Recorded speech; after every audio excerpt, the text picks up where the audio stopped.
I remember I screamed. I didn't shout in the kind of manly way I thought I would, the way action heroes do in movies. I full-on screamed and screeched, high-pitched and loud, pushing the damn thing away from me. But the head kept turning, slowly but surely. I remember thinking that people would say it was a trick of the light, headlights passing over the polished surface, a reflection or something. But you need to understand, it wasn't like I saw an eye slightly twitch to the left or the tip of a finger move slightly.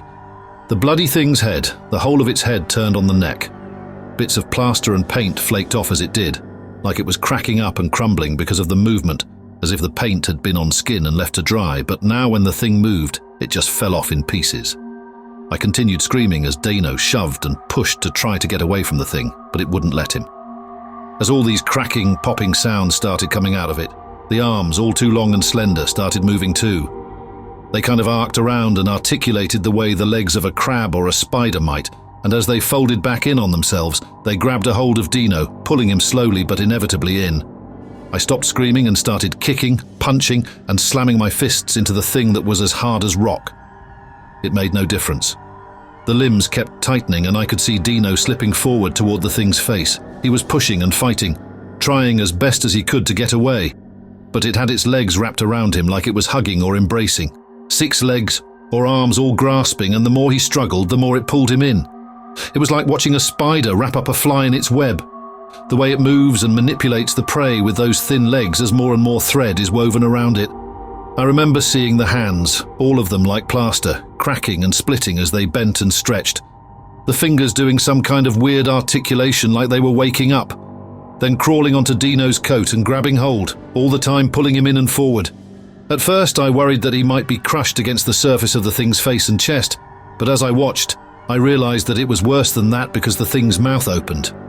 The sound was like someone stepping on glass that has been wrapped in a towel, a sort of low, thunking crunch as the lips parted and the joints around the jaw levered and split open, cracks racing up and over the cheeks into the valley of the sockets and across the eyes themselves, wider and wider until I could see that under the plaster, the hard shell-like exterior, there was a pink undulating softness, a mouth and throat, that as it turned back toward me showed rows of long, slender teeth.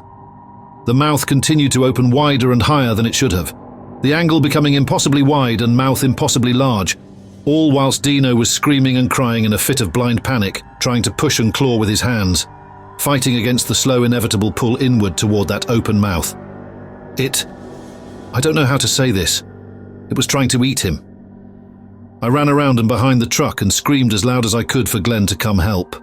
I heard the door slam, and I knew he'd jumped down from the cab, so I went round to the back of the compactor and grabbed what we called the poker.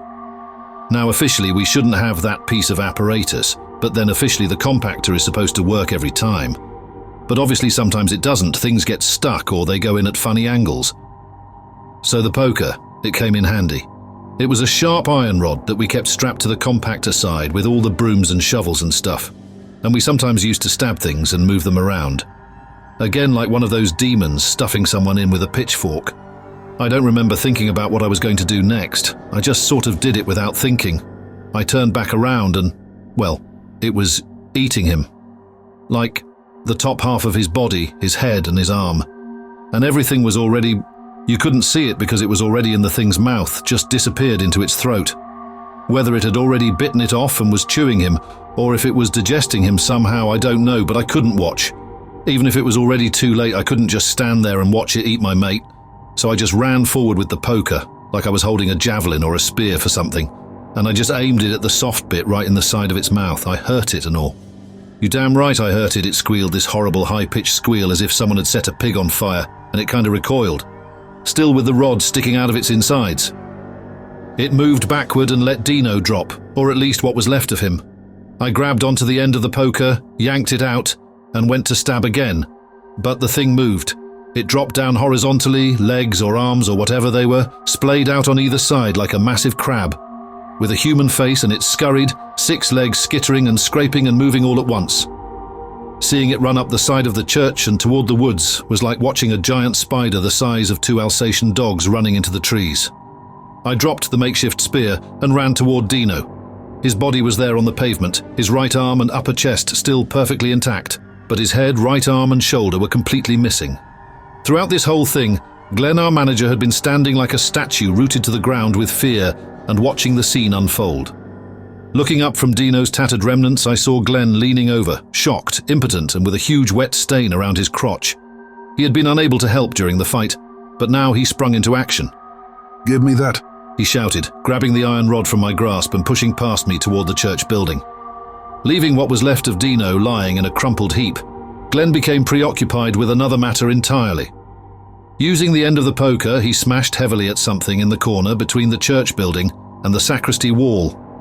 I heard the sound of smashing glass and 2 or 3 more dull thuds before something fell heavily to the floor beside my feet. It was the security camera, and Glenn had just destroyed it. "Help me," he said, moving around to grab Dino's waist, pulling him up bodily like a rag doll so that the front half hung limply over his arm, viscera and meat tumbling into chunks onto the road. "What are you doing?" I screamed. You can't. For God's sake, he's already dead. In case you hadn't noticed, he hasn't got a head. Now help me lift him." Without saying another word, I moved toward Dino's body and helped Glenn support the weight. "Now help me hoist him so the bottom half is over the edge of the compactor and this arm is going into it." I stared at him in disbelief. There I was holding the headless corpse of my close friend, whilst my boss was telling me to rearrange the whole scene and put what was left of him into the bin. "No," I said flatly. "Have you lost your mind? You can't just put him on that. We need to... "We need to what?" he said flatly. "Help him? Get him to a hospital? It's too late for that kidder. He's gone, right? He's gone. Now listen to me when they ask what happened here. What the fuck are you going to tell them, eh? That some spider thing, some statue tore him to bits and ate him? Just think, Dino's got a wife and 3 kids at home. If he's killed by some bloody spook story, they'll get nothing. If he's killed because the machinery malfunctioned, if he's mangled by the compactor, then they get compensated." Glenn's voice cracked as tears overwhelmed his words. He paused for a moment, still holding the remnants of Dino around the waist. "They'll get compensation, okay? They'll get paid. Our first priority is making sure we do right by Dino and do right by his family. So you help me move his frigging body and we'll do what we need to do. We'll talk about whatever that was later, but for now, before people come out to see what all the screaming was about, we have a job to do." So, I helped him. I laid what was left of my friend over the edge of the compactor, past the safety barrier. I draped his arm, totally lifeless, into the cogs of the machine, and I watched as Glenn pushed the button, smashing bone and sinew to pieces. When the police and the fire engines arrived, Glenn did all the talking. He explained that Dino had been reaching in, that he had slipped, but for some reason that could inevitably be blamed on the manufacturer, the safety features had failed, and Dino had been crushed by the mechanism. The missing body parts were now most likely mince, chewed up in the gears and workings of the metal. The police obviously took the time to check if there was CCTV in the area, but the camera usually positioned outside the church had been removed.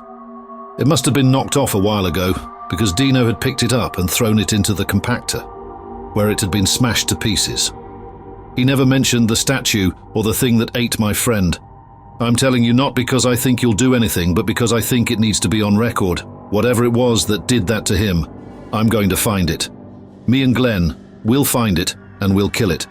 Then what I've said to you tonight will all be proven true. Once I kill it, you can tell the world, but first we wait for Dino's family to be paid.